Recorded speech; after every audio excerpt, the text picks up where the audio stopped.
Did you get ready in the dark or something? Cause you look like a beautiful nightmare. Don't you know? Saan ka? Umuulan. Ito guys, yung aming labas. Ito yung aming kubo guys. Oh, yan yung ceiling. And maliit lang po siyang kubo. Yan yung ceiling niya. Ceiling. Yan yung ano, yung electric fan. Ayan yung aming taas. Tapos ayan yung aming kusina. Yan. Yan yung aming kusina guys. Maliit lang po na kubo pero nakakapag-relax kasi masarap matulog dito. Ayan yung aking asawa. Umuulan po kasi kumuha siya ng gulay. Ayan, kumuha siya ng gulay doon sa kanyang pananim. Talbos, sitaw, talbos ng kamote, ganoon.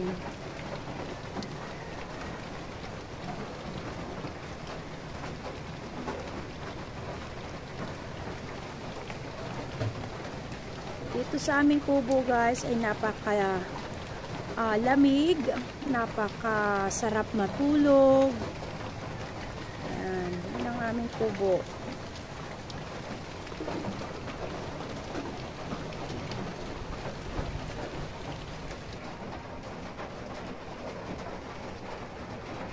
Ayan. Ayan yung aming kubo.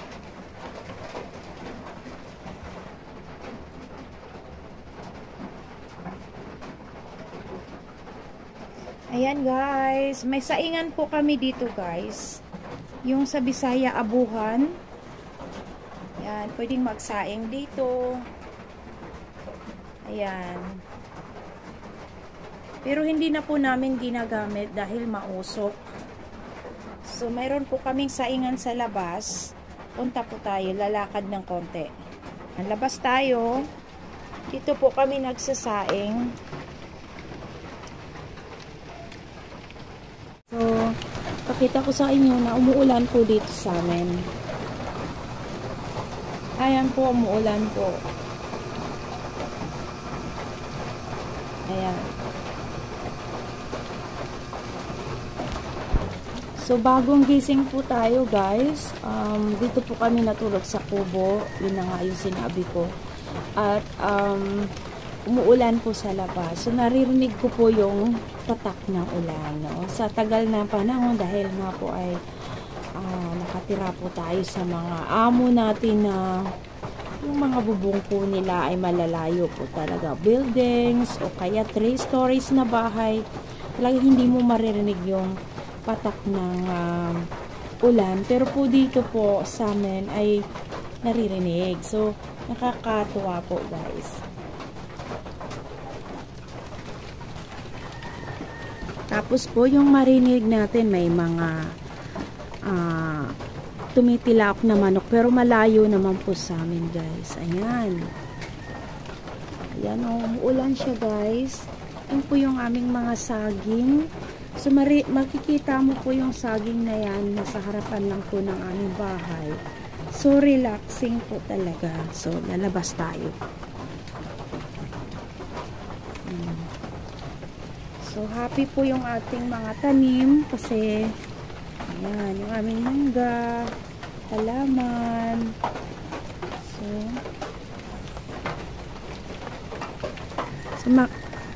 mapapansin nyo po dito guys. Ayan. Ayan po yung aming kubo. Ayan. Maliit lang po siya, pahingahan. Pahingahan po guys. Ito pong lote na to ay nabili ko po. So, tinayuan po namin ng kubo. Pwede pong magpahinga dito ang gustong magpahinga. Kasi pahingahan lang po talaga. Ayan. Ito po yung aming saingan. Yan guys, yung aming saingan. Pero hindi po kami nagluluto dito. Hindi po kami nagluluto dito kasi doon po kami sa kabilang bahay nagluluto. So natutulog lang po kami dito. Nagdadala kami ng food. Ganun guys. Yan. Ayan yung aming kubo guys. Oh. Pupunta po siya guys sa sa bahay namin. Okay, bangon nga ako. Magdadala siya ng almusal ko, di ba? Ayan, yung bahay namin nasa baba. So, magdadala po siya guys ng almusal dito. Yan yung kalsada guys. Wala na. Pupunta yan siya dyan. Yan, doon paakyat. Andun yung bahay po namin. So, magdadala po siya ng almusal. Ayan yung labas ng bahay namin. Ng bahay kubo namin guys. Umuulan po talaga. Ayan. Umuulan. So, nakakamiss makakarinig ng patak ng ulan sa may bubong. Hindi ko naririnig yan nung nasa abroad ako kasi malayo kami sa bubong. Syempre, nasa second floor kami. So, yung ulan, ayan.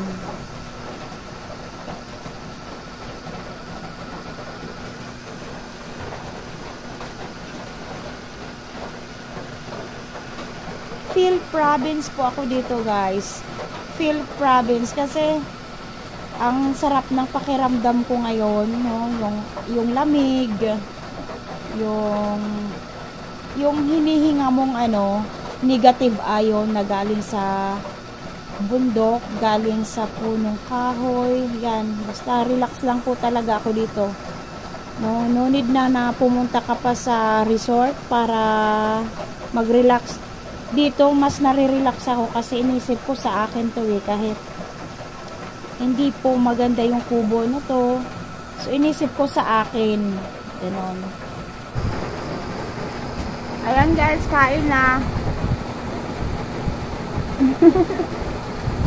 Sa probinsya namin sinasawsaw to sa sili at saka sa ginamos.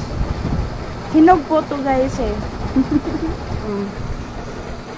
Coffee, ayan. May coffee sa bundok guys. Ayan yung aking yung aking husband na nagdadala ng almusal ko. Salamat sa almusal, my love ha. Ayan yung buhay namin. Buhay kubo. Feel na feel yung buhay kubo namin. Yung aking tinapay. Naka-live ka? Bibilang ko ng ganyan. Ayan po yung aking tinapay, may Eden cheese. Sarap ng Eden cheese. Ayan po guys, oh. Eden cheese. Sarap. Kape na tayo.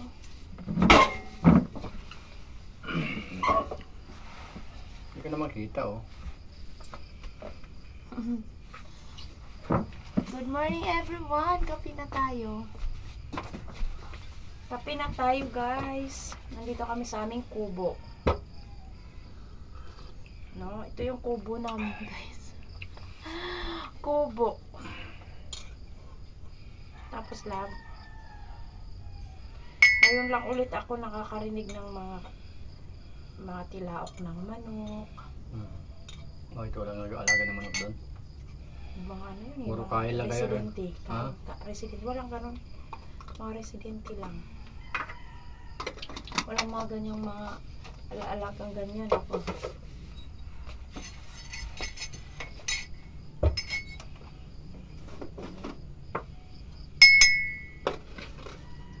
Ay, nakakamiss dito yung area na to, parang probinsya.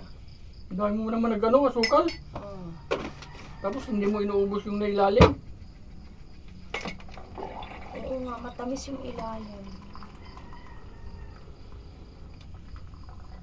Lalo na konti lang laman, hindi matamis yan.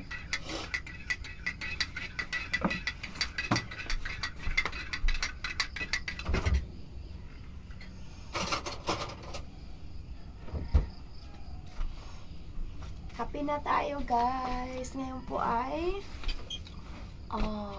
anong oras na lang? 6:07. Mag-aalas 7 po. Pero ang dilim pa dito sa aming kubo.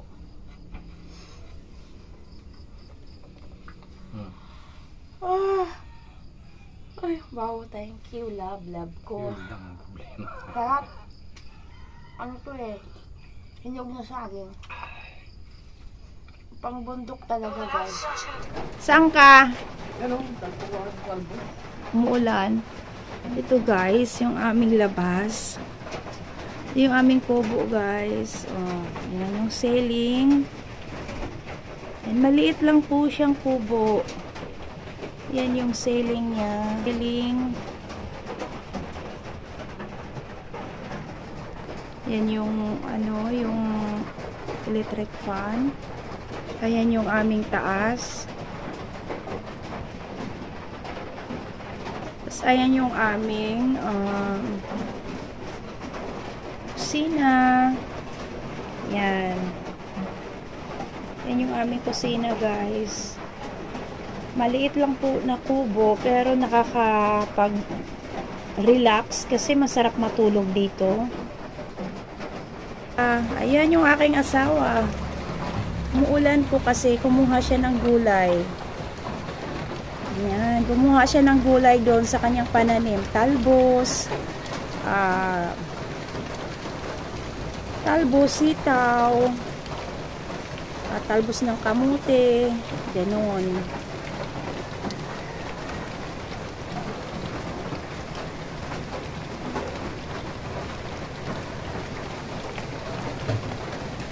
Dito sa aming kubo, guys, ay napaka lamig, napaka sarap matulog. Ayan, yan ang aming kubo.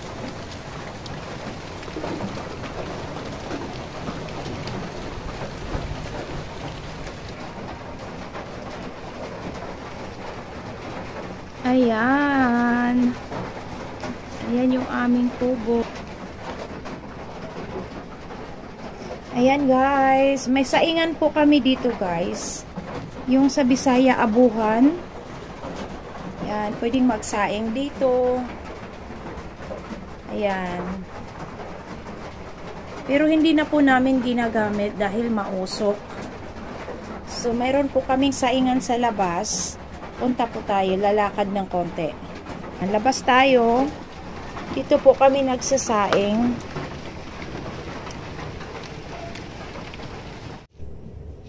Ayan, guys, yung aming kubo. Yan, may halaman dun, guys, na pinakagusto ko. Ayan, yung pink na yan na malaki ang dahon. Tanim po daw yan ni Hasbi. Yan, trabaw grass. Yan, tinatabas para magpantay.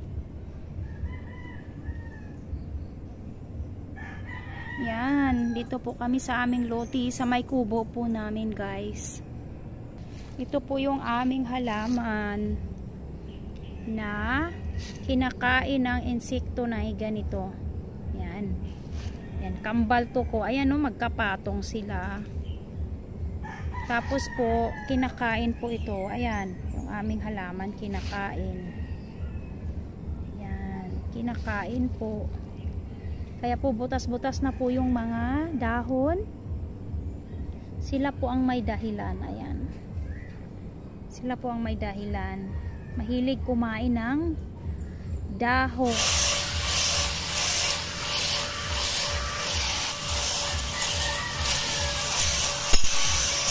Yun na, kamuting. Talbos ng kamuti, guys. Ayan. Ayan, may talbos kami ng kamuti. Green at saka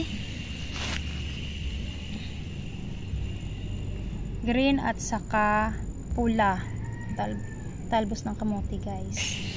May tanom din po kaming ganito, guys. No, isa rin itong papaya. Ayan. Din. Ayan, guys. Ayan. Yan, saging guys.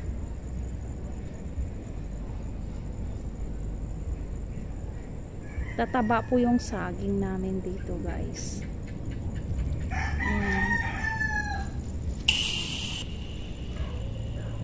Pansi guys. So, hindi makita dahil against the light. So, ayan. Aming kalamansi. Puno ng kalamansi guys. Ayan. Ito to. So, yung bunga niya ay nasa taas. Ang hirap punin kasi mataas po siya. Pero may mga bunga po siya guys. Yung hindi importante, tanggalin natin. Ayan, yung ititira mo yung Bermuda grass. Ay, ano, yung Carabao grass. Guys, puntahan natin si Hasbi. Naglilinis ng nagwawalis. Naririnig ko siya. Naririnig ko siya habang ako ay nakahiga sa kubo. Nagwawalis siya. Ayan, yung winalis niya. Ano yan? Susunogin mo? Yes. Ha? Oo.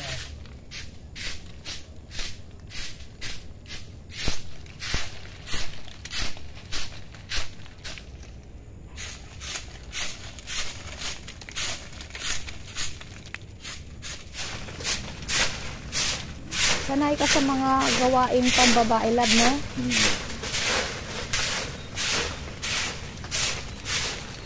Kahit walang nagtuturo sa'yo na ano, tatay mo. Marunong ka. Siya nagturo sa'yo si Inang?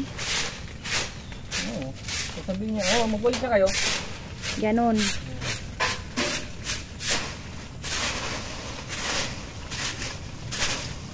Yan, ang dami.